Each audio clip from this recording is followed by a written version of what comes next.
우리 같이 읽도록 하겠습니다.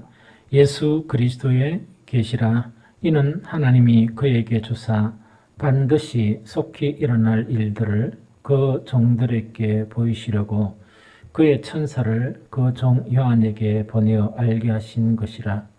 요한은 하나님의 말씀과 예수 그리스도의 증거 곧 자기가 본 것을 다 증언하였느니라.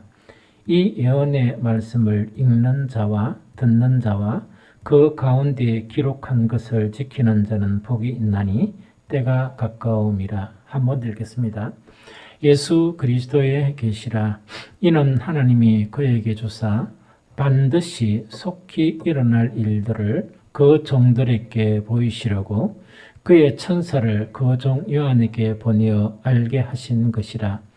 요한은 하나님의 말씀과 예수 그리스도의 증거 곧 자기가 본 것을 다 증언하였느니라. 이 예언의 말씀을 읽는 자와 듣는 자와 그 가운데에 기록한 것을 지키는 자는 복이 있나니 때가 가까움이라. 아멘. 요한계시록 중에서 가장 좋은 것 중에 하나가 그 뒤에 천국에 대한 것도 있지만 1장 1절에서 3절 이것 자체가 아주 중요해요.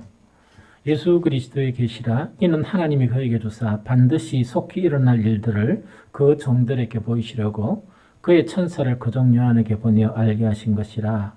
요한은 하나님의 말씀과 예수 그리스도의 증거 곧 자기가 본 것을 다 증언하였느니라. 이 예언의 말씀을 읽는 자와 듣는 자와 그 가운데 기록한 것을 지키는 자는 복이 있나니 때가 가까움이라 하는 이 말씀이에요. 어쨌든 간에 이 한여름 더운데 여러 가지 일하면서 요한계시록 이제 첫 장을 이렇게 탁 열 수 있어서 너무 감사하다 하는 그런 생각이 듭니다. 그런데 좀 여러 가지 자료를 좀 풍성하게 좀 읽고 이러려고 했는데 딱 요한계시록 시작을 하니까 어찌 그리 방해꾼들이 그리 많은지 책 들고 앉아 있으면 찾아와가지고 또 몇 시간 동안 사람 또 이래 잡고 또 막 신방할 거 생기고 막 이래가지고 그런 가운데서도 어쨌든 간에 최선을 다해서 계시록 전체 한번 이래 살펴보도록 그래 할 것입니다. 오늘은 그 서론인데 서론 그러니까 이제 본론 들어가는 게 아니고 이제 서론인데 저번에 이야기했죠. 책을 읽을 때 가장 중요한 게 서론이 가장 중요해요. 그래서 옛날에는 책을 빨리 읽으려고 서론 이런 거 안 읽고, 그다음에 작자의 의도하는 거 있죠. 그런 건 안 읽고 막 본론 들어가 빨리 한 권 띄려고 막 이랬는데 요즘 어떻게 하는 거니까 서론을 가장 많이 읽어요. 어떤 데는 2번, 3번 이렇게 읽고 그거 읽으면 전체 이 사람이 무엇을 이 책을 통해서 주장하려고 하는 것을 우리가 알게 되거든요. 그래서 계시록을 또 보면서 오늘은 한 3가지를 살펴보려고 그러는데 시간이 다 될란가는 모르겠고 그래서 오늘은 저번에 첫 번째 할 때는 좀 강의 형태로 좀 길다 그랬죠. 길고 기도할 시간은 좀 짧고 그러나 중요한 내용들이기 때문에 좀 하고 그 다음에 한 번 더 자료를 좀 보면서 서론에 대한 이 부분을 또 재차 반복을 하든지 또 더 중요한 자료가 이렇게 이제 입수가 되면 또 이렇게 좀 서로 이렇게 하는 게 좋겠다는 생각이 듭니다. 제일 첫 번째는 이제 계시록의 기록 시기예요. 그러면 목사님 계시록 하면 되지 기록 시기가 왜 중요합니까? 하는데 기록 시기가 중요해요. 그래서 여러분들 요한계시록에 대한 설교나 또한 여러 가지 이상한 자료나 이런 것들을 많이 이제 접근을 하죠. 접근을 하는데 상당히 다양해요. 나는 요한계시록 자료는 많이 없어요. 많이 없지만 많은데 그 내용을 보면 전 각각이 다 달라요.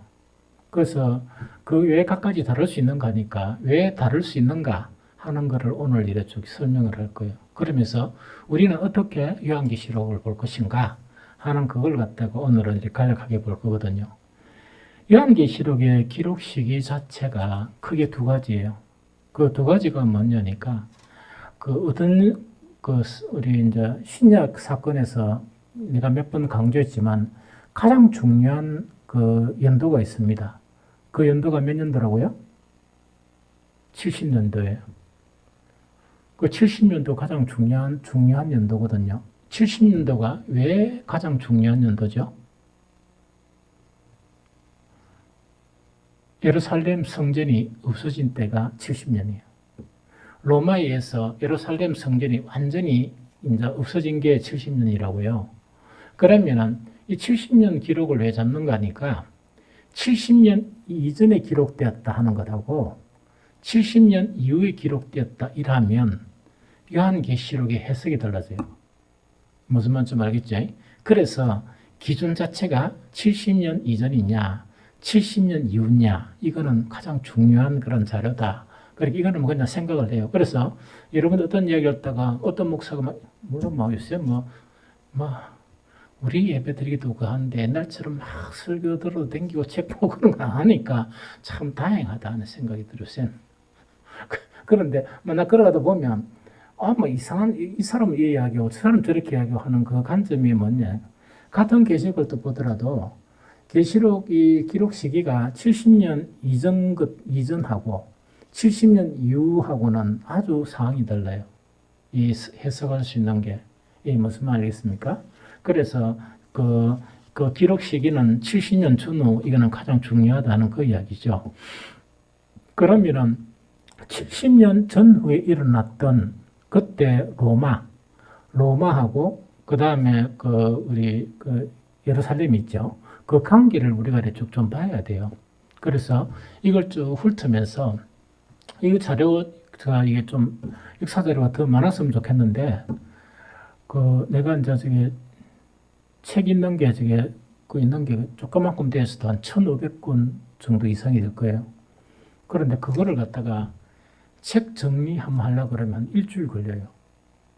어떻게 정리하는 거니까 이래 책을 분류해가지고 나름대로 분류해가지고 조직신학이 있냐 성령론이 있냐 이런 식으로 안 그러면 그리스도론 이런 식으로 쭉 분류를 해야 되는데 위에서 옮기고 분류를 지금 못했습니다. 그 다음에 신학서적이냐 그냥 일반 그냥 신앙서적이냐 이렇게 이제 분류가 돼야 되는데 그거 분류하는데 시간이 너무 많이 걸리고 하는데 또 덜 내고 또 하고 붙이고 이러려 하다 보니까 못했어요.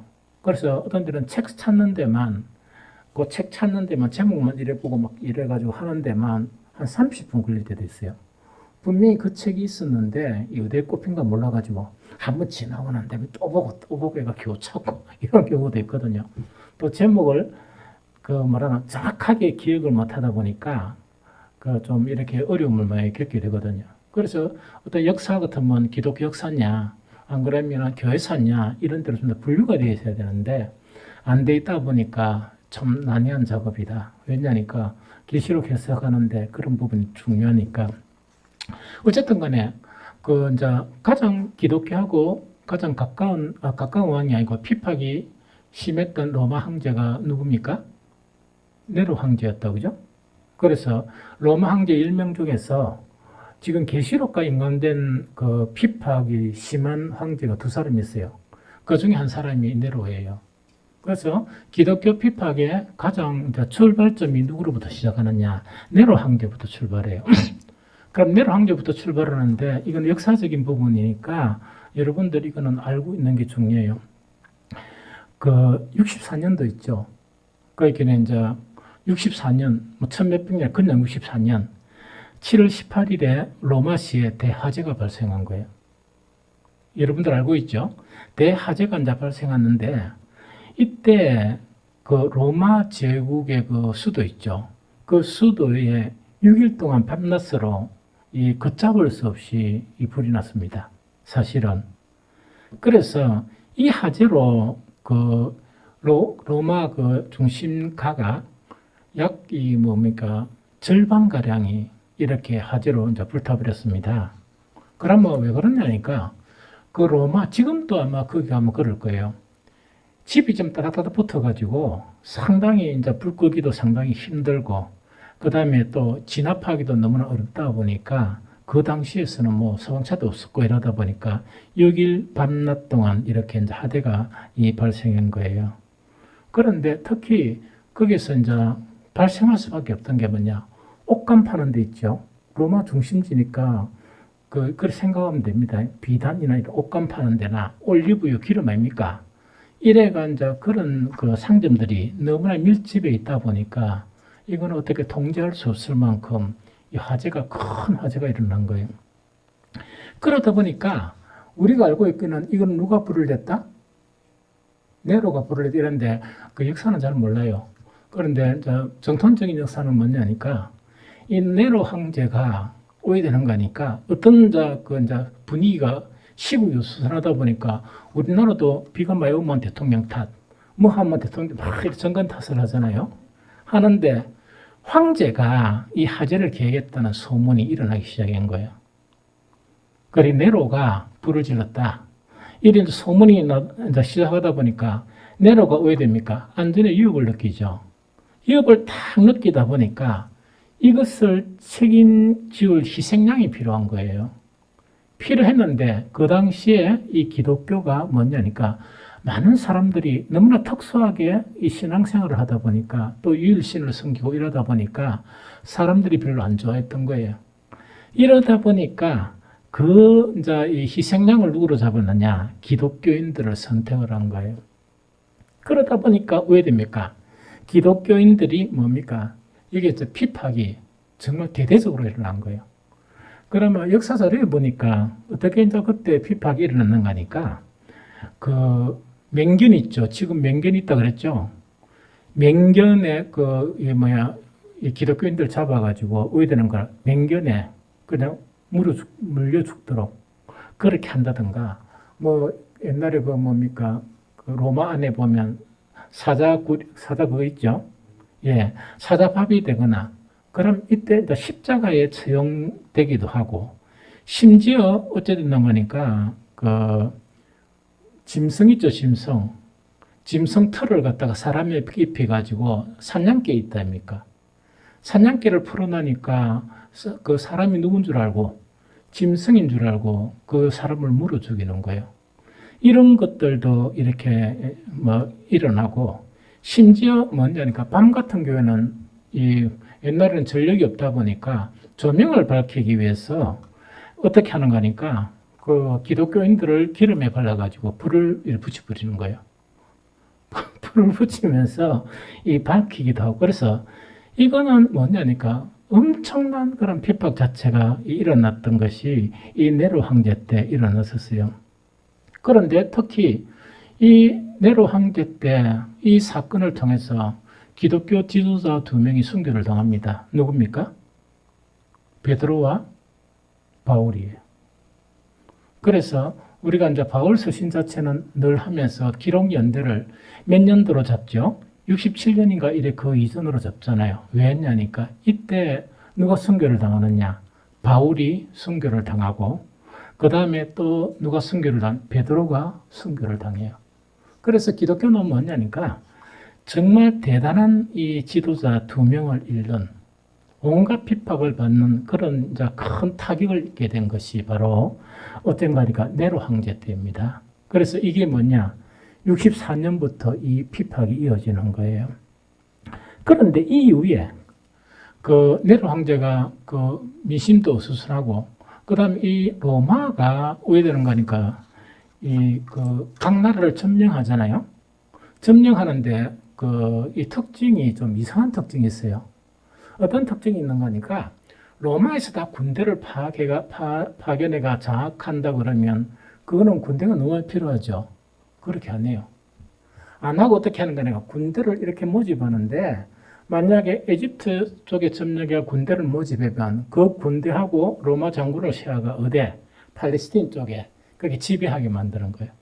점령하게 만들고. 이러다 보니까 그 이론적으로는 상당히 효과적이지만 정권 다툼 막 일어나겠죠. 그래서 이 네로가 미쳤다. 또 네로의 그런 실정, 또 여러 가지 어수선한 그런 것 때문에 반란군이 막 일어나는 거예요. 곳곳에서 반란이 일어나는데 이 네로가 나중에는 어디 됐는가? 통제력을 상실해 버렸어요. 그래 기독교도 그런 많이 죽이고 통제력을 상실해가지고 결국은 이 네로 왕자가 64년에 그 기독교를 더마이트 화재 때문에 기독교를 핍박하죠. 핍박하는데 4년 지나고 난 68년대, 서기 68년도에 나이는 몇 살인가? 31살이었어요. 네로가 31살 때 자살을 해버립니다. 이 사건이 이제 로마에 일어나는 거예요. 이게 무슨 말겠죠? 그 다음에 이런 사건이 일어날 즈음에 예루살렘 상황은 또 어떻게 됐느냐 이야기죠. 이거는 이제 알아야 우리가 이제 왜 이런 서신이 나오고 뭐 이거를 우리가 알게 되거든요. 예루살렘 상황은 예루살렘은 뭡니까? 이 로마에 오랫동안 그 항간 운동이 일어났는데 여러분들 성경에 보면 열심당원이란 거 알죠? 열심당원. 그 열심당원 중심으로 뭐냐니까 로마에 계속 저항을 하는 거예요. 이 유대인들이 옛날부터 아주 지독하게 이제 저항을 하는데 그런데 이래 하다가 그 이제 네로 황제 때죠. 이래 하다가 66년에 그 본디오 빌라도 말고 신임 총독 플로루스가 이 유대 지역에 이제 총독으로 간 거예요. 총독으로 왔는데 계속 유대인들은 이제 항거를 하는 거예요. 열심당원 중심으로 하는데 이때 어떤 사건이 일어났는가? 플로루스가 예루살렘 성전이 있죠. 성전의 금고에서 자금을 빼내는 거예요. 자금을 빼내가지고 자기가 이렇게 섣부리는 거예요. 그게 발각이 돼버리는 거다. 이 유대인들이 알게 됐던 거야. 이러니까 그 당시 다른 사람은 그래도 견디가 이랬는데 열심당원 중심으로 그게 발각되니까 어떻게 됐습니까? 이 완전 저항 운동 자체가 이 기름이 팍 끼얹은 이제 그런 것으로 강력하게 저항 운동이 일어나는 거예요. 그래서 그 유대인의 이제 반란이 이렇게 너무나 확산되다 보니까 그 당시에 그 네로 황제는 누구한테 맡기는 거니까 베스파시안이라는 그 장군이에요. 베스파시안이란 장군, 이 장군은 나중에 아주 중요합니다. 이 베스파시안 장군에게 진압을 맡긴 거예요. 진압을 맡기는데 유대인들이 어제도 그렇지만 저항 자체가 너무 힘들다 보니까 이 베스파시안 자체가 그 장군이 쉽게 이렇게 진압을 못한 거예요. 그래서 이 베스파시안 장군은 그때 나이가 되게 많았던가 봐요. 나이가 많았는데 자기 아들이 어디에 있었느냐? 이집트에 주둔하고 있었어요. 이집트에 주둔하고 있던 그 아들 티투스예요. 이 티투스인데 이 티투스가 그 어떤 자료에 보니까 그렇게 상치한 건 모르지만 예루살렘 성전에 대해서 좀 경외함을 갖고 있었던 것 같아요. 이 장군은. 그런데 그렇게 경외함을 갖고 있다 보니까 이 만약에 적극적으로 진압이 안 됐다 그러면 그 성전 안에 많은 것들이 아마 보존되어 있을 것이다 하는 그런 생각이 들어요.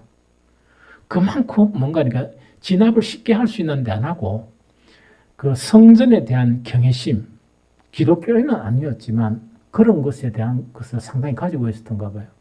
그래서 그 장군이 이제 티투스 장군인데, 그러니까 베스파시안 아들이 티투스예요.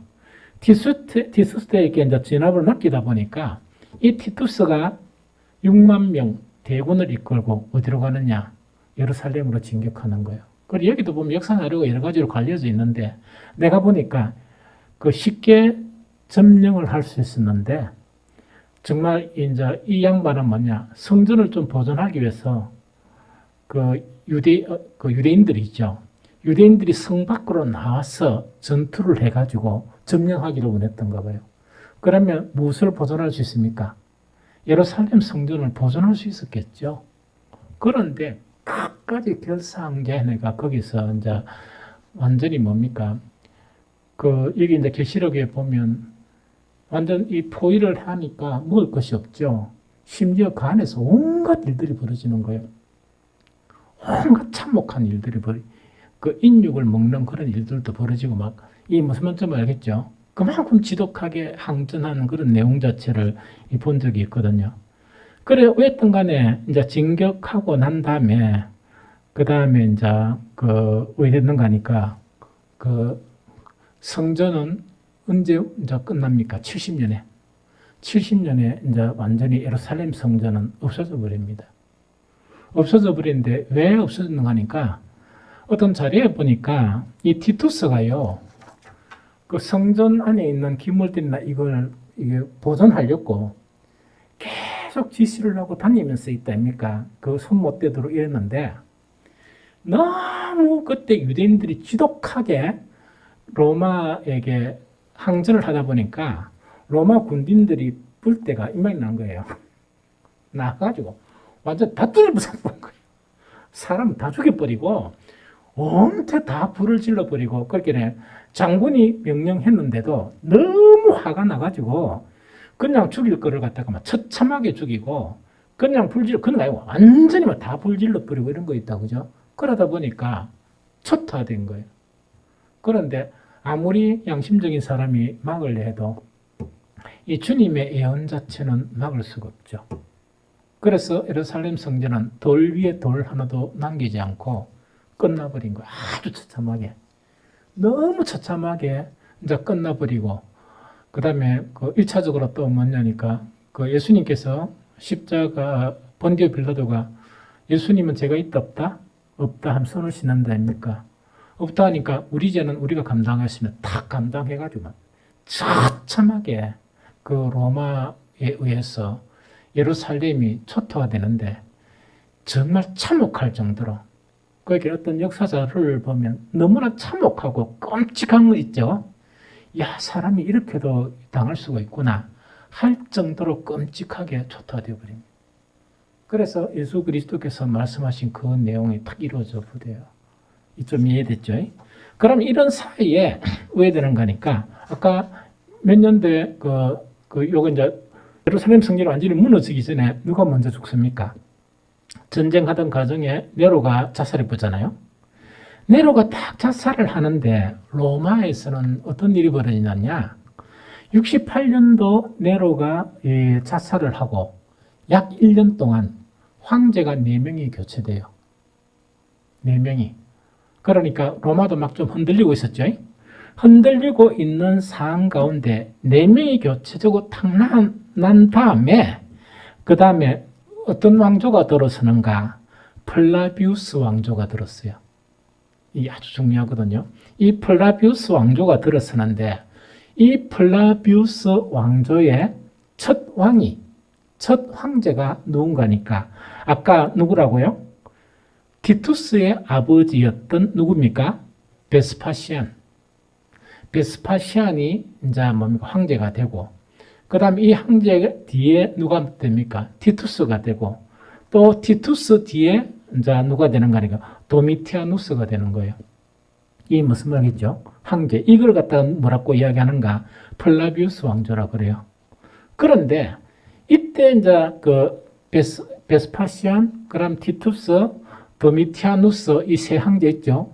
거기는 이제 네로 죽고 1년 만에 혼란이 일어나면서 황제 4명이 교체가 되고 이 왕조가 들어선 거예요. 이 왕조가 딱 들어서고 난 다음에 왜 되는가? 로마가 강성한 나라가 되어버리는 거예요. 이 영토도 강성하게 점령하고 강성한 나라가 되는 거예요. 이 말씀은 좀 알겠죠? 그래서 여기서 이제 하나 우리가 알아야 될 거는 뭘 알아야 되는 거니까, 그러니까 이렇게 되면 모든 거라는 게 좀 이렇게 이 의문점이 많이 풀려요. 왜냐니까 그 당시에 그 신학 자료들이 어디서 많이 나온가 하니까 알렉산드리아 있다입니까? 70인역이 어디서 나왔습니까? 알렉산드리아에서 나와. 유대에서 나온 게 아닙니다. 알렉산드리아에서 나온단 말이야. 그러면은 이건 왜 이런 일이 일어났는가? 그거 좀 알아야 돼요. 여기서 이제 아까 이야기한 뭡니까? 누구야? 플라비우스 왕조 있죠? 플라비우스 왕조가 들어서기 전에 로마가 오해되는 거니까 각 나라 종교에 대해서는 호의적 입장이었어요. 호의적 입장이었는데 특히 누구한테 많이 호의를 베풀었냐? 유대인들한테 상당히 호의적이었어요. 좀 신기하죠? 그렇게 네로가 뭡니까? 로마에서는 기독교를 탄압하는데 그거는 뭡니까? 불난 화재 사건 때문에 국제적으로 탄압했다 그러면 그 밖에 로마 제국이 있죠. 거기에서는 상당히 좀 호의적이었어요. 호의적이다 보니까 이 플라비우스 왕조 이전에는 그 디아스포라 있죠. 디아스포라는 시작이 누굽니까?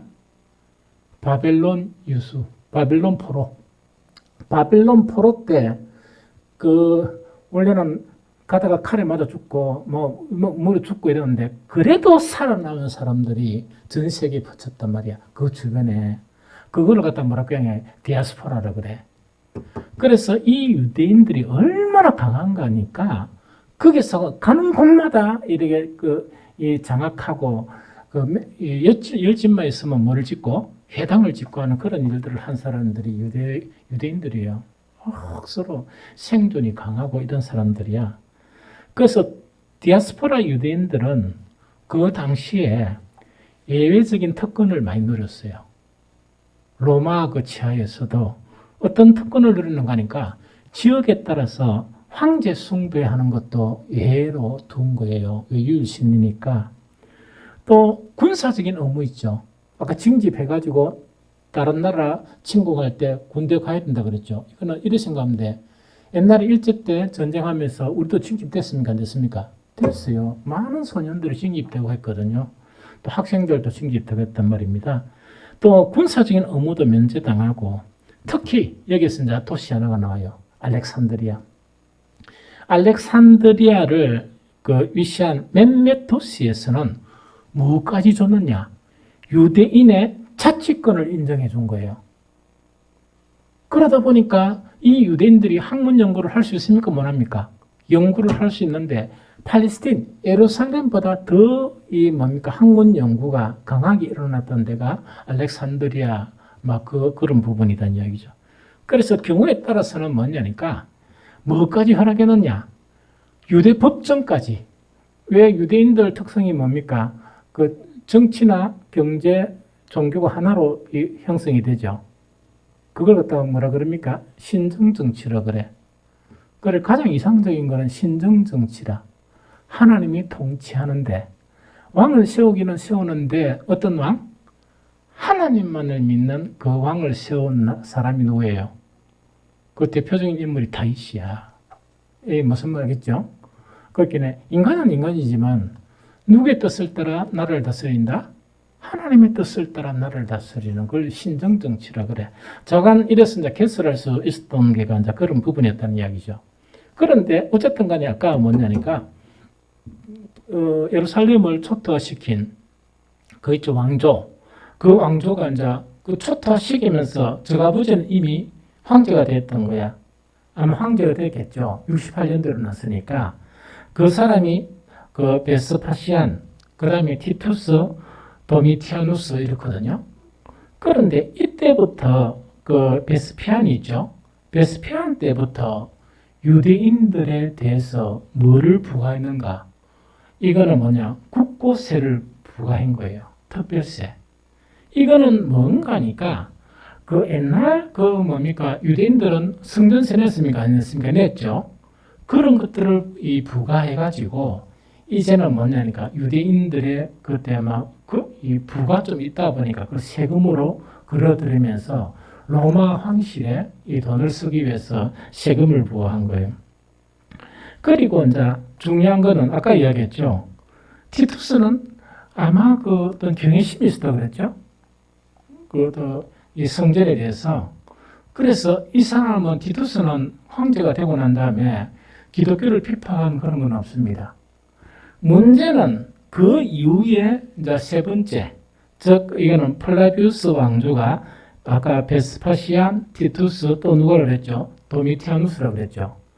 도미티아누스도 뭘 했느냐? 기독교 비판을 한 거예요. 이 무슨 말이겠죠? 그런데 이 도미티아누스는 아주 이제 나라가 확장이 되면서 기독교를 이제 피박을 하는데 가장 대표적인 사람이 누군가니까 클리멘트. 이때 클리멘트는 두 사람이 있어요. 아주 우리 기독교에서 아주 중요한 사람이에요. 클리멘트는 로마의 클리멘트가 있었고 아까 제 알렉산드리아에도 클리멘트가 있었어요. 그런데 이때 클리멘트, 로마의 클리멘트는 뭐냐 하니까 초대 교부였어요. 교부가 뭐라고? 다이샤프트 옛날에 했던 거. 교부가 뭐죠? 어? 그렇지, 속사도. 속사도란 게 누굽니까? 예수님의 제자들이 다 죽었잖아. 그렇게 이제 60몇 년부터 해가지고 요한이 90몇 년까지 다 죽었잖아. 그 사람들을 개성한 사람이 누군가 속사도예요. 속사도인데 교부라 그래. 그 교부 중에서 초대 교부가 로마 클리멘트라. 로마의 클리멘트는 그 당시에, 그 다음에 내가 그 자료를 입수하면, 그런 자료를 읽어보면 성경을 이해하는 데 너무 좋아. 고린도 교회, 여러분들 알죠? 이 고린도서가 쓰여졌다면 60몇 년도에 쓰여졌죠? 이 고린도 교회 자체가 그 뒤에 또 문제가 있었겠습니까? 없었겠습니까? 문제는 계속 문제가 일어났던 것 같아. 그래서 이 고린도 교회에 서신을 보낸 사람이 클레멘트예요. 그런데 그 내용은 내가 자료를 못 봤는데 그 말고도 또 한 사람이 또 보냈어. 이제 문제가 일어나다 보니까. 그런데 이 클리멘트 자체는 뭡니까? 이 교리, 기독교 교리에서 삼위일체를 갖다가 형성하는데 거의 좀 이렇게 기초를 쌓은 사람이 클리멘트예요. 이게 무슨 말이죠? 그런데 오늘 이 자료를 내가 찾다가 만약에 그때 클리멘트는 두 사람이야. 한 사람은 알렉산드리아의 클리멘트, 이 사람도 뭐냐니까 교부고, 그 다음에 로마의 클리멘트, 이 사람도 맞단 말이야. 그런데 내가 알기로는 로마의 클리멘트가 순교를 당해요. 이 순교를 당하는데 오늘 그 자료에는 이 역사적인 부분이 좀 충분치 못한 거라 내가 본 거. 그래서 이걸 찾으려고 찾을 수가 없어. 내가 옛날 확인을 해보려고 하니까 로마의 클리멘트가 순교를 당하는데 이 로마의 클리멘트가 그 당시에 도미티아누스 황제 있죠. 황제의 아마 사촌인 거가 봐. 그럼 요거는 내가 다음에 한번 정리를 해줄게요. 왜냐니까 로마의 클리멘트 자체가 이 순교를 당했다는 걸 갖다가 좀 해봐야 되는데 자료가 연구한 그런 학자들이 깊이 있게 못하다 보니까 이 사람은 여기 조금, 이 사람은 여기 조금, 이 조금 이러다 보니까 옛날에 읽었던 자료 자체가 어디에 지금 있는지 그걸 잘 모르겠어. 그래서 확인을 하니까 하기는 어려워요. 그래서 이런 거 하나하나 준비하는데 성경이 눈 뜨고 눈 이렇게 하는 게 아니고 자료 찾기가 너무 힘들어요. 그래서 혹시나 인터넷 있는가 보니까 한 데도 없어. 인터넷 보면 쓰다지도 없는 자료는 많아. 그렇게 거의 신빙성도 없고 학문적인 가치도 논문 같은 거는 좀 있는데 그래서 한국 어떤 교수가 쓴 논문이 있다서 봤지만은 충분한 자료가 없어. 그런데 어쨌든 간에 이거는 다음에 하긴 하지만 내가 확선할 수 있는 거는 뭐냐니까 이 플라비우스 왕조의 마지막 왕인 도미티아누스 있죠. 이 도미티아누스도 뭔가니까 로마의 기독교를 핍박한 10대 황제야. 황제 안에 속해. 10대 황제에서 넘버원이 순서대로 하면 1위가 제일 앞선 사람이 네로. 그 다음에 두 번째가 누군가니까 이 도미티아누스라. 도미티아누스는 정말 기독교에서 아주 보물과 같은 그런 존재, 속사도로서 하는데 이제 클리멘트가 자기 사촌이야. 사촌을 기독교인이라는 이유로 죽여버려요. 그래서 요거는 내가 다음에 한 번 더 확인해 줄게. 그걸 죽여버리는 거라. 뿐만 아니고 오늘 가장 중요한 요한계시록의 저자 사도 요한을 밤모습에 유배시킨 사람이 이 사람이다.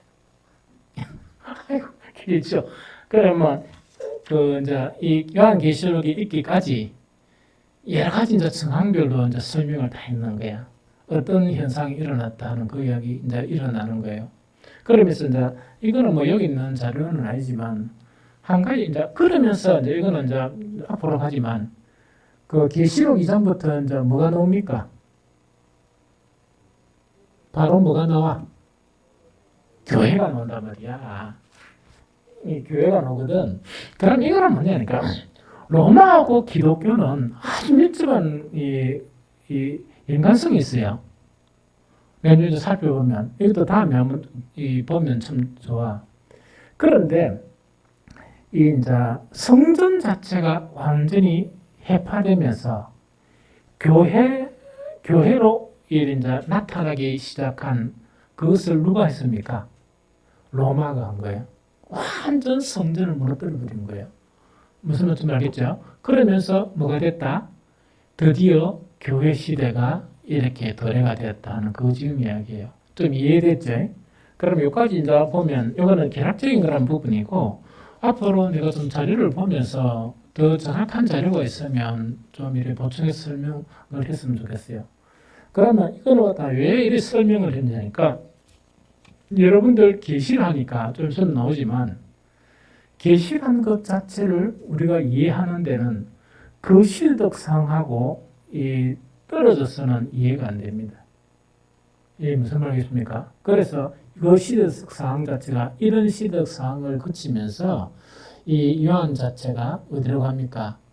유배가 되면서 이제 요한계시록이 탄생하게 되는 거예요. 그 다음에 오늘은 이제 뭐냐니까 요한계시록의 그 주제이죠, 주제. 그럼 계시록 전체 보니까 읽어보려고 하니까 막 이래 어렵고 그렇잖아요. 그 주제 자체를 알면은 그 쉽게 접근을 할 수 있어요. 요한계시록의 주제는 무엇이냐 하는 그거 지금 이야기하거든요. 그럼 요한계시록의 주제는요, 크게 세 가지로 딱 나누면 됩니다. 무슨 말이겠죠? 하나는 뭡니까? 계시다. 계시. 보여준다는 이야기라고요. 계시라는 것은 뭡니까? 감추는 게 아니고 보여준다는 그런 이야기죠. 그 다음에 이제 먼저 이거 설명하고 갈게요. 두 번째는 뭐냐니까 요한계시록의 그 대상 누구를 향해서 준 계시입니까? 교회예요. 이 되게 중요합니다. 다시 이야기합니다. 요한계시록은 계시고 두 번째 그 계시를 준 대상은 누구냐? 교회입니다. 그 다음에 세 번째 뭐냐? 어떤 내용이냐? 반드시 속히 될 일에 관한 것이에요. 반드시 속히 될 일에 관한 것. 이 세 가지가 요점이에요. 이게 무슨 말이겠죠? 다시 정리할게요. 요한계시록의 주제는 첫 번째 뭐라고? 계시다. 두 번째는 뭐라고요? 그 계시에 관한 대상, 계시를 받는 대상은 누구라고? 교회다. 세 번째, 계시의 내용은 뭡니까? 반드시 속히 될 일에 관한 것이다. 이거는 탁 중심을 가지고 읽으면 쓰잘데없는 뭐 이런 거 있죠. 그 뭐 계시록 이래서 막 이래 하는 거 그게 흔들리잖아요. 이 세 가지를 반드시 알고 있어야 돼. 그러면 이제 계시인데 오늘 요한계시록 1장 1절에 다 나와 있어. 예수 그리스도의 계시라. 이는 하나님이 그에게 주사 예수 그리스도의 계시를 해야 됐다, 그죠? 그래서 이거는 이제 뭔가니까 이야기입니다. 자, 계시록의 계시는요, 이렇게 생각해 버리면 혼란이 일어나요. 뭔가니까 요한계시록의 목적은 이 계시록을 읽는 사람 자체를 놀라게 하거나 두렵게 하는 것이 목적이 아닙니다. 아니고 각 시대를 향한 하나님의 계획을 보여주는 거라. 그러니까 그 이후에 교회가 계속 이래 되겠죠. 지금까지 각 교회들에 대해서 무엇을 보여주기 위한 거라? 하나님의 계획을 보여주기 위한 거예요. 그럼 이거는 이제 왜 이런 말이 이걸 우리가 알아야 되느냐? 이걸 알아야 됩니다. 이 계시록 목적은 뭐냐? 그렇게 잘못 사용하는 사람은 뭐냐? 사람들에게 좀 충격을 주고 그걸 탁 묻게 하려고 있다 아닙니까? 이렇게 이제 하려고 그러는데 그럼 계시록 설교가 잘못돼요. 그게 아니고 각 시대 교회들에게 하나님의 분명한 계획이 뭐냐? 그걸 계시해 주는 거. 이게 무슨 말인지 좀 알겠죠? 그래서 이런 관점에서 써야 된다. 그럼 두 번째, 절대로 또 일하면 됩니다. 계시 일하니까 그 옛날에 이 돌아다니면서 목소리 많잖아. 요한계시록은 신비로 감추어지기 위한 것이 아니고 하나님의 진리를 보다 분명하게 설명하기 위한 것이다. 다시 이야기할게요. 요한계시록은 신비로 감추어지기 위한 것이 아니고 하나님의 진리를 보다 분명하게 설명하기 위한 것이다. 이걸 딱 중심에 가지고 있어야 돼. 그러면 이단들은 요한계시록을 어떻게 이용합니까? 자기들만이 어떤 신비한 걸 봤다 이런 거 있죠. 그렇게 이제 한단 말이야. 그러다 보니 이제 현혹이 되어버리는 거라. 이상한 데로 빠지고 이렇거든요. 그래서 다시 이야기할게요. 요한계시록의 목적은 독자를 놀라게 하거나 더럽게 하는 것이 아니고 각각 시대의 교회를 향해서 하나님의 계획을 이해시키기 위해서 보여주기 위해서 그 계시된 그 요한계시록이다. 두 번째, 요한계시록은 신비로 감추기 위한 것이 아니고 하나님의 진리를 보다 분명하게 설명하기 위한 것이다. 이거 알겠습니까? 이게 아주 목적이고. 세 번째는 뭐냐? 계시는 계시인데 예수 그리스도의 계시다. 1장 1절에 나와 있습니다. 예수 그리스도의 계시라. 딱 나와 있거든. 딱 분명하게 나와 있습니다. 예수 그리스도의 계시라는 것은 뭐냐? 예수 그리스도를 이해하는 것이 요한계시록을 해석하는 열쇠이다. 그 이야기입니다. 예수 그리스도를 이해하는 것이 요한계시록을 이해하는 열쇠이다. 이거 절대로 잊어버리면 안 돼. 뭐 그런 일은 없겠지만 갑자기 내가 사라진다 할지라도 이 세 가지는 분명하게 잡고 있어야 돼. 왜냐? 때가 어두우면 어둘수록 이단이나 적 그리스도나 너무 많이 나타나요. 그래서 이 세 가지만 잡고 있어도 살아남을 수 있어. 이게 무슨 말이겠어요? 뭐 딴 성경 그대로 뭘 하면 되겠지만은 어쨌든 간에 이 세 가지를 분명히 잡고 있어야 돼요. 이해가 되죠? 그 다음에 이제 요한계시록의 대상은 아시아의 7교회라고 그랬죠? 이 내용을 알아야 돼요. 아시아에 이 당시에 7교회만 있었습니까? 더 많은 교회들이 있었어요. 더 많은 교회들이 있었고 이 7교회보다 더 큰 교회들도 있었어요. 이게 무슨 말이겠죠? 그럼 이 7교회는 왜 7교회냐? 그래서 계시록에는 뭐냐? 7이라는 숫자가 계속 나옵니다. 계속 7이 나옵니다. 그래서 작업했던 간에 7교회인데 그 7교회는 7이라는 거는 7이라는 걸 완전수라고 그랬죠. 그 어떤 의미에서 완전수라고 하니까 그 당시에 교회들이 가지고 있던 장점과 단점이 있죠. 교회가 좀 모양이 좀 다를까 아이가? 그 장점과 단점 자체를 골고루 대표하는 교회가 이 요한계시록에 등장하는 7교회예요. 이게 무슨 말이겠죠? 다시 이야기하면 그 요한계시록의 그 대상은 아시아 7교회라고 그랬죠. 아시아 7교회라는 것은 어떻게 해석해야 되는가? 그 당시에 교회들이 가지고 있던 문제, 장점, 이것을 공통적으로 묶고 난 것이 7교회다. 그 이야기입니다. 그러면은 7교회만 똑바로 이해를 하면 그 역사적인 역사 안에서 교회라는 거는 우리 피카소 성교도 역사 안의 교회란 말이야. 그럼 계속 교회들이 있죠. 이 교회가 교회다운 교회가 되게 하려고 하면 왜 되겠습니까?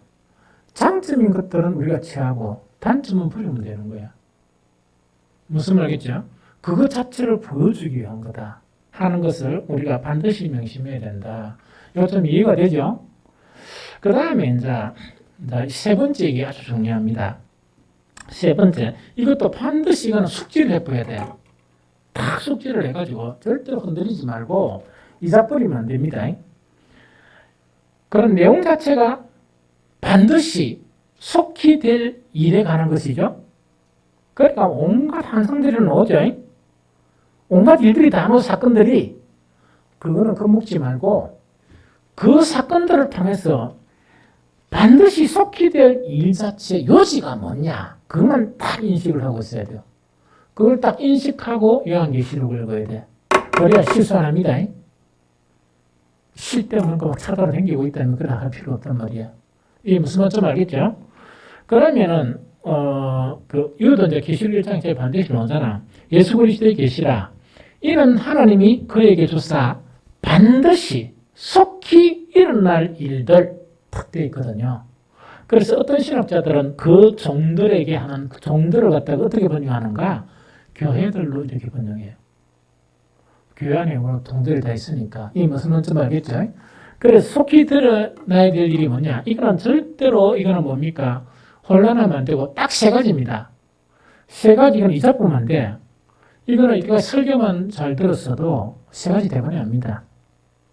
제일 첫 번째로 뭡니까? 속히 있어야 될 세 가지 일인데 제일 첫 번째로 뭐라? 심판이에요. 아무리 뭐가 나오고 뭐가 나오고 그거는 뭐라고? 심판이다. 즉 이거는 뭐냐?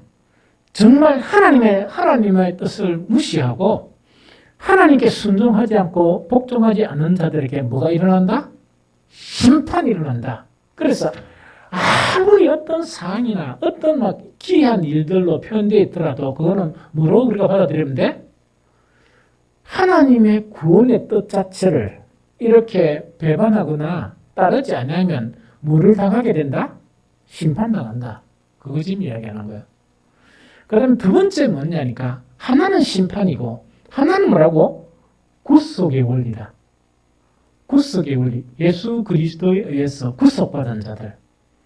믿는 자들은 다 우리 심판을 안 당하고 뭐 된다고? 구원을 얻는다. 즉 구속의 원리다. 이거 무슨 말인지 좀 알겠죠? 그래서 구속의 원리고 마지막 세 번째는 뭐겠습니까? 마지막 세 번째 하나님의 나라의 원리입니다. 즉 심판당하는 자들은 그 뭡니까? 갈 데가 따로 있지만은 여기서 심판에 관한 대상이 안 들어가고 정말 하나님과 예수 그리스도를 믿는 자들은 뭡니까? 어디에 들어간다? 하나님의 나라에 들어간다. 이 세 가지 원리입니다. 좀 이해가 되겠죠? 그럼 다시 이야기할게요. 이 세 가지만 가지고 있으면 이걸 이렇게 해석하든 저렇게 해석하든 관계없이 딱 중심에 쓰는 거예요. 이단에 미움이 안 됩니다. 다시 이야기할게요. 반드시 속히 될 일은 뭐냐? 믿지 않고 하나님의 뜻을 거스리는 자는 반드시 심판받는다. 두 번째, 또 하나님의 뜻을 따라서 살려고 하는 자는 반드시 구속을 받게 된다. 이때 구속이란 구속이 아니고 이 구원을 받게 된다는 그 이야기고, 그 다음에 구속을 받은 그런 사람들은 믿음을 지킨 자들은 들어갈 곳이 뭐라고? 하나님의 나라이다. 이 세 가지를 분명하게 밝히는 거예요. 무슨 말이겠죠? 그럼 다시 정리하면 요한계시록 주제는 첫 번째 계시다. 알겠죠? 계시는 특별히 뭡니까? 독자들을 놀라게 하거나 두렵게 할 필요가 없죠. 다 심판은 성경에 다 나와 있었잖아. 구원은 다 나와 있었죠? 하나님의 나라는 계속 이야기 들었죠? 맞습니까? 그래서 그거를 확실하게 보여주는 것이고, 그 다음에 대상은 뭐냐? 성전 다 무너지고, 대상 자체는 뭔가? 교회들이에요. 교회들. 그래서 아마 이번 주일날은 교회에 대해서 좀 설교를 한 몇 주 할까 하는 생각이 듭니다. 주일날. 좀 어렵더라도, 왜 그만큼 교회가 중요하니까. 그러면서, 그럼 이제 각 교회들에게 이 계시를 보여주는데, 어떤 내용인가? 속히 될 일을 보여주셨다. 속히 될 일은 뭡니까? 성경이 다 있는 내용입니다. 구약부터 신약까지. 심판의 원리, 하나는 뭡니까? 구속의 원리, 하나는 뭡니까? 하나님의 나라. 이거 좀 이해가 되겠죠? 그래서 이것만 다 가지고 있으면 왜 되는 거 하니까 이제는 공부를 해나가면 돼. 하면서 이런 이론, 저런 이론 이런 거 있죠. 그런 거는 이제는 자료를 가지고 쭉 풀어서 내가 설명을 해줄 것입니다. 그 다음 여기서 이제 또 한 가지가 더 있습니다. 이거는 다음에 이제 한 번 더 해주겠지만 오늘 짧게 이야기할게요. 이거는 왜 이야기를 해야 되는가 하니까 좀 어렵지만은 간단하게 이야기할게요. 요한계시록 자료를 보니까 아까 내가 뭐랬겠습니까? 그 저작 시기는 우리가 알아야 된다. 그래서 70년 전 이론과 70년 후 이론이 있는데 우리나라에서는 어떤 이론입니까?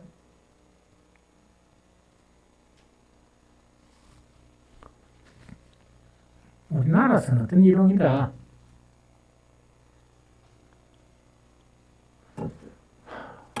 근데 소공개 된다 가서 우리는 70년 후라 대한민국의 대부분 이런 이론을 가지고 있는데 어떻게 접근하냐에 따라서는 70년 이전에 그 설도 있어요. 무슨 말이겠죠? 그래서 우리나라 보통 자료들이나 목사님들 설교하는 거는 거의 한 90년 가까이 그 해요. 이게 무슨 말인지 알겠죠? 그래서 이제 그래 하면 되고 그러면 어쨌든 간에 요한계시록을 이제 이해하죠. 이해하는데 다양한 입장들이 있어요. 이거는 이제 그 수박 그다시라도 알아야 이런 것이 있어서 저는 양반 저런 이야기하구나. 한 번씩 TV에 보면 잘 안 보지만 목사들이 막 이런 설교를 하잖아. 딱 보면 저 양반은 대충 어떤 양반이다 하는 것이 보이는 거예요. 그러니까 이런 것들을 보면 흔들리지 않고 잘 알 수가 있어요. 요한계시록을 해석하기 위해서는 다양한 입장들이 있는데 쓰잘데없는 것들 있죠. 그 이단들이 하는 그런 건 다 빼버리고 뭐 겁주고 뭐 이런 거 있죠. 그럼 뭐 지가 뭐 신비한 그 뭐를 받았다 이런 건 아니거든. 그럼 계시란 말을 쓰면 안 되지. 그렇죠. 계시란 보여준다는 이야기거든. 그렇죠. 그래서 이제 어쨌든 간에 이제 그 입장들을 간단하게 이야기할게요. 그 첫 번째로 뭐냐? 문자주의적인 입장이에요. 그 문자주의적인 입장은 뭔가니까 이때 문자주의랑 그 근본주의하고는 좀 다릅니다. 이때 문자주의란 거는 계시록을 보면서 계시록에 있는 그 말대로 해석하는 입장이다 하는 그 이야기입니다. 이게 무슨 말인지 좀 알겠죠? 그래서 이런 사람들 자체가 가장 중요한 거는 뭐 대충 이제 앞으로 보겠지만 대충 어떻게 된다고? 이 문자주의적 입장이라는 거는 뭡니까? 예수님께서 이 땅에 오시면 이 땅에 오실 때 이 부활을 합니까 안 합니까? 부활하는데 첫 번째 부활에 동참하는 사람이 있죠. 그래서 뭐 이 사람들은 뭐냐? 첫 번째 부활에 동참하는 걸 억수로 영광으로 알아. 첫 번째 부활에 동참하고 나면 계시록에 보면 천년 왕국이 있습니까 없습니까? 있죠. 예언아, 천년 왕국은 어디에 쓰인 미국이가? 천년 왕국이란 건 뭐냐? 예수님이 이 땅에 오시면 1차 부활에 속한 사람들하고 예수 그리스도하고 천년 동안 이 지상에서 천년 동안 다스리는 거예요. 그러면서 마귀는 어디로 가고 모슬갱으로 이렇게 오고 있다가 천년 되고 나면 이 마귀들이 다시 풀려나옵니다. 풀려나오면서 다시 영적인 일이 일어나면서 그 다음에 2차 부활이 일어나. 이해됩니까? 그래서 1차 부활, 2차 부활에 속하지 않으면 다 어디 갑니까? 지옥 갑니다. 그래서 2차 부활이 일어나고 천년왕국이 지나고 난 다음에 이제 어디로 들어갑니까? 영원한 하나님의 나라로 들어가야 된다. 이렇게 대충 되는 거. 이렇게 되는 것이 보통 문자주의적 입장을 취하는 사람이라. 이게 무슨 말인지 알겠죠? 그래서 문자를 해서 그 그대로가 아니고 성경에 이야기한 그대로 대충 이런 순서를 밟아서 가는 그런 사람들이다 하는 그거 지금 이야기합니다. 두 번째, 영적인 해석을 하는 그런 입장이 있습니다. 이거는 뭐냐니까 계시록에 나타난 용어와 사건들에는 보다 깊은 영적인 의미가 있는 것으로 생각하는 거예요. 이게 무슨 말이죠? 보다 깊은 영적인 의미가 있는 것으로 이렇게 이제 생각하기가 접근하는 거예요. 그래서 이분들의 장단점도 있겠지만 단점은 뭐겠습니까?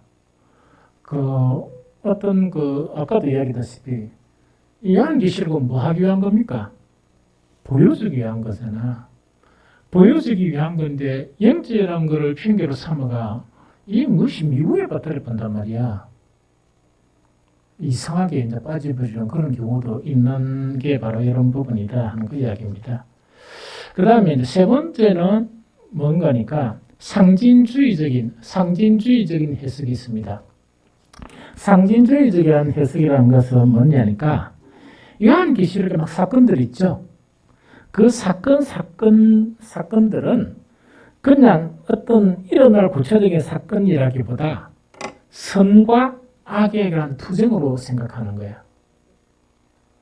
이 무슨 말이죠? 선과 악의 투쟁으로 막 설명한단 말이에요. 그래서 뭐 이런 거를 이제 천년왕국이 없고 예수님의 철임 이후에 우리가 사는 것이 그 뭡니까 투쟁이고 뭐 이런 식으로 막 표현하는 그런 사람들이에요. 그 다음에 역사적인 해석 방법입니다. 요거는 이제 이거는 어떻게 하는 거니까 계시록 사건 자체는 예수님의 초림부터 재림에 이르는 세계 역사나 교회 역사 있죠. 그 과정을 상징적으로 묘사하면서 그 시대적인 상황을 보여준다. 이렇게 해석하는 사람이에요. 그럼 여기서 우리가 하나 알아야 될 게 뭐냐니까 딱 하나만을 해석하는 게 아니고 여기서 몇 가지를 취해서 이렇게 해석하는 경우도 있어요. 이게 무슨 말이겠지? 그래서 여기서도 보면은 되도록이면 자료가 있는 한은 어떤 이 사람들 입장이 뭐고 하는 거를 좀 설명을 연대 들어보면 영적인 분별력이 생겨요. 분별이 생긴다는 게 뭐냐니까 그 너무 학자라도 이게 뭔가 그냥 좀 터무니없는 그런 거는 잘 안 받아들여져. 이 무슨 말인지 알겠죠? 그런데 이제 아까 역사적인 해석 방법이라는 거는 뭐냐? 이게 나쁜 게 아니고 루터 켈빈 있죠? 종교개혁을 하잖아요. 종교개혁을 하면서 그 뭡니까? 엄청 어려움을 당합니까? 안 당합니까? 엄청 어려움을 당해요. 여러분들 생각해 보세요. 이 로마 카톨릭을 대항해서 이 사제가 싸우는데 그 싸움이 됩니까? 그럼 얼마나 생명의 위험이나 얼마나 두려움이 많았겠습니까? 그럴 때 이 사람들이 견딜 수 있었던 게 뭐냐? 이 요한계시록을 생각하면서 이 자신들의 시대하고 연결하면서 이겨나가는 거예요. 이게 무슨 말이겠습니까? 그래서 이것도 참 좋은 부분이다. 그 다음 과거주의적 해석 방법이 있는데 이거는 뭐냐니까 요거는 다음에 한 번 더 쭉 하면 더 충분한 자료가 있으면 할게요. 계시록의 모든 사건과 환상은 이걸 어떻게 하느냐? 자, 이게 이제 중요하다, 그죠? 이건 어떻게 보는 거니까 이렇게 봐요. 과거주의적 해석 방법이라는 거는 계시록 끝에 계시록에 나타나죠? 그러면 요한이 살았던 세대가 몇 세기입니까? 1세기 아닙니까? 1세기에 일어났던 아까 내가 막 이야기했던 그 참혹한 이야기들이 있죠. 그 보니까 저 뭡니까? 로마 그냥 그 예루살렘 성전이 그냥 이렇게 무너진 게 아니고 아까 이야기했죠. 이거는 말로 형용할 수 없을 만큼 상상할 수 없는 만큼 비참하게 사람들이 살육당하고 정복당하고 그 다음에 그 티투스가 아무리 뭔가를 보존하려고 해도 그 하나님의 그런 이 하시고자 하는 그런 하시는 그런 일에 대해서는 아무리 선함도 없는 거예요. 처참하게 이렇게 이제 끝나게 되거든. 그럼 그 상황은 뭡니까? 생지옥입니까? 생지옥 아닙니까? 생지옥이죠. 그래서 어떤 사람은 뭐냐니까 요한계시록은 이 사건과 환상은 요한이 살았던 1세기에 일어났던 그 상황 자체를 보니까 그 상황이 하고 딱 맞다 이건. 이렇게 해석하는 사람. 이 무슨 말이죠? 그러면 예루살렘 성전이 무너지면서 그 사람들이 당하는 거 있죠. 그 다음에 성전만 무너집니까? 그 직업도 다 없어집니까? 초토화 되어버리는 거예요. 그 다음에 성전 안에 써 있었던 제사장이나 이런 사람들은 그러면서 그 권력을 누리고 그 다음에 예수님이 오실 때 뭡니까? 자기들이 구축했던 그 자체를 안 잃어버리려고 정말 이 성경만 보면 예수가 그리스도인지를 충분히 인정할 수 있는데 안 하는 거야. 왜 안 합니까? 자기들이 구축된 그런 모든 거 있죠. 자기들 생각하고 손자 생각하고 이러다 보니까 차라리 그 손자나 자기 자식들 희생시키는 것보다 누구 희생시키는 게 편하다? 예수님.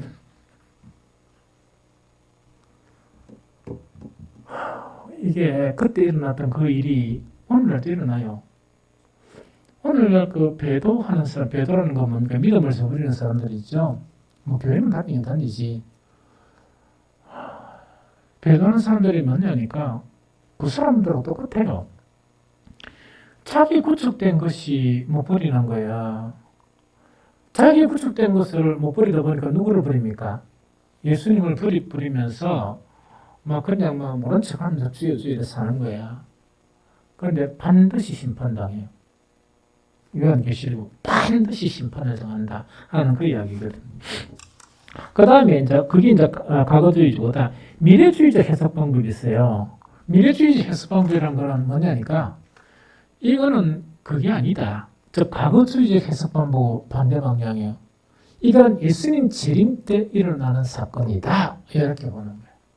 그래서 이거는 한 가지만 안 되고 여러 가지를 이렇게 받아들여가지고 관점을 가지겠죠. 그 다음에 세대주의적 관점이라는 것은 뭔가 하니까 이것도 거의 비슷해요. 아까 문자주의하고 좀 비슷합니다. 문자주의하고 좀 비슷한데 좀 차이가 나는 거는 뭐냐? 예수님의 재림과 관계가 있다는 그런 입장은 가지는 거야. 가지면서 그의 재림 전에 뭐가 있다? 휴거란 말 들어봤죠?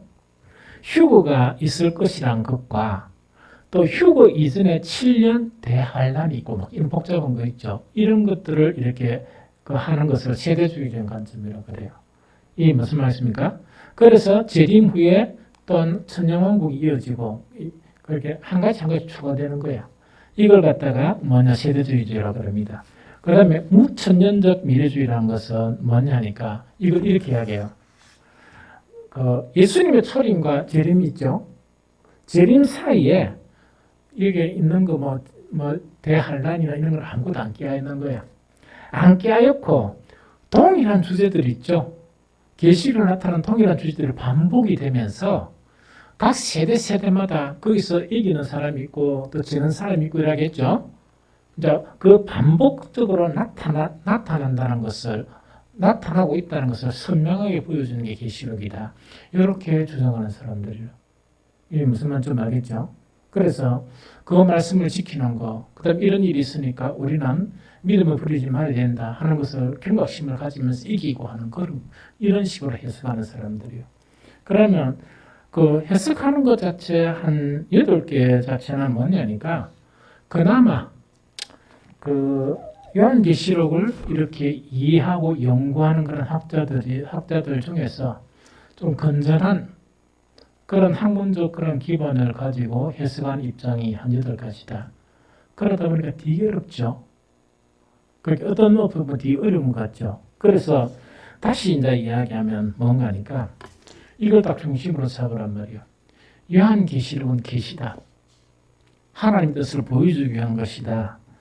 그래서 절대로 요한계시록의 목적은 사람들에게 놀라게 하거나 두렵게 하는 것이 아니다. 하나님의 계획을 이해시켜 주는 것이고 또 계시록은 신비로 감추어 가지고 있다 아닙니까? 이렇게 안 하면 안 되고 우리만이 아는 거 이런 거 있죠. 그런 거 하지 못하게 하는 거다. 그 다음에 예수 그리스도의 계시이기 때문에 예수 그리스도만 분명히 알아도 요한계시록은 쉽게 풀릴 수 있다 하는 그 이야기고 반드시 속히 될 일에 관한 것인데 딱 3가지다. 하나는 심판이고 하나는 구속이고 하나는 뭐란 말입니까? 하나님의 나라다. 무슨 말이겠죠? 그래서 다양한 입장들도 있지만 이것만 확고하게 가지고 요한계시록을 공부하면은 두려움 없이 또 쓸데없는 이렇게 근심 없이 요한계시록을 편안하게 읽을 수 있다는 그 이야기입니다. 그래서 오늘 1장 1절부터 3절까지 이나 중요한 거니까 다시 한번 읽고 오늘 마치도록 합니다. 예수 그리스도의 계시라. 이는 하나님이 그에게 같이 읽습니다. 시작. 예수 그리스도의 계시라. 이는 하나님이 그에게 주사 반드시 속히 일어날 일들을 그 종들에게 보이시려고 그의 천사를 그 종 요한에게 보내어 알게 하신 것이라. 요한은 하나님의 말씀과 예수 그리스도의 증거 곧 자기가 본 것을 다 증언하였느니라. 이 예언의 말씀을 읽는 자와 듣는 자와 그 가운데 기록한 것을 지키는 자는 복이 있나니 때가 가까움이라 하면서 아까 그 7가지 그 접근 방법이 제도까지 그런 거를 해상을 하다 보면 이렇게도 접근할 수 있고 저렇게 접근할 수 있구나 이러면서 요한계시록 공부하는데 좀 유익이 되겠다는 생각이 듭니다.